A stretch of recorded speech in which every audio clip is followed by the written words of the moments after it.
സംസ്ഥാനത്ത് കൂടുതൽ ജില്ലകളിൽ ഇപ്പോൾ റെഡ് അലർട്ട് പ്രഖ്യാപിച്ചു. കനത്ത മഴ സാഹചര്യം തുടരുകയാണ്. വിവിധ ജില്ലകളിൽ വിദ്യാഭ്യാസ സ്ഥാപനങ്ങൾക്ക് നാളെ അവധി പ്രഖ്യാപിച്ച് ഇപ്പോൾ കളക്ടർമാർ ഉത്തരവിട്ടിരിക്കുന്നു. ഡീറ്റെയിൽ ആയി വിവരങ്ങൾ നോക്കാം. എല്ലാ ദിവസവും അപ്ഡേറ്റുകൾക്ക് ചാനൽ സബ്സ്ക്രൈബ് ചെയ്യാൻ മറക്കരുത്. കൂടുതൽ ആളുകൾക്ക് എത്തിച്ചേരാൻ വീഡിയോ ലൈക്ക് ചെയ്ത് കാണാൻ ശ്രദ്ധിക്കണം. കണ്ണൂർ ജില്ലയിൽ ശക്തമായ മഴ തുടരുന്ന സാഹചര്യത്തിൽ അങ്കണവാടികൾ, പ്രൊഫഷണൽ കോളേജുകൾ അടക്കമുള്ള വിദ്യാഭ്യാസ സ്ഥാപനങ്ങൾക്ക് ജൂലൈ 15 തിങ്കളാഴ്ച അവധിയായിരിക്കുമെന്ന് ജില്ലാ കളക്ടർ അറിയിച്ചു. മുൻ നിശ്ചയിച്ച പ്രകാരമുള്ള പൊതുപരീക്ഷകൾ, യൂണിവേഴ്സിറ്റി പരീക്ഷകൾ എന്നിവയ്ക്ക് മാറ്റമുണ്ടായിരിക്കുന്നതല്ല. കാസർഗോഡ് ജില്ലയിൽ സ്റ്റേറ്റ്, CBSE, ICSE സ്കൂളുകൾ, കേന്ദ്രീയ വിദ്യാലയങ്ങൾ, അങ്കണവാടികൾ, മദ്രസകൾ തുടങ്ങിയ വിദ്യാഭ്യാസ സ്ഥാപനങ്ങൾക്ക് ജൂലൈ 15 തിങ്കളാഴ്ച അവധിയായിരിക്കും. എന്നാൽ കോളേജുകൾക്ക് അവധി ബാധകമല്ലെന്ന് പ്രത്യേകം അറിയിച്ചിരിക്കുന്നു. കോഴിക്കോട് ജില്ലയിലും പ്രൊഫഷണൽ കോളേജുകൾ അടക്കമുള്ള വിദ്യാഭ്യാസ സ്ഥാപനങ്ങൾക്ക് നാളെ ജൂലൈ 15 അവധിയായിരിക്കുമെന്ന് ജില്ലാ കളക്ടർ അറിയിച്ചു.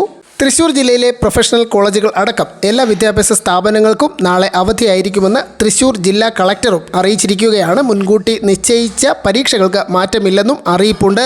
മലപ്പുറം ജില്ലയിലും ശക്തമായ മഴ സാഹചര്യമുണ്ട്. റെഡ് അലർട്ട് പ്രഖ്യാപിച്ചിരിക്കുകയാണ്. നാളെ 15/7/2024 തിങ്കൾ എല്ലാ വിദ്യാഭ്യാസ സ്ഥാപനങ്ങൾക്കും മലപ്പുറം ജില്ലയിലും അവധി പ്രഖ്യാപിച്ചിരിക്കുന്നു.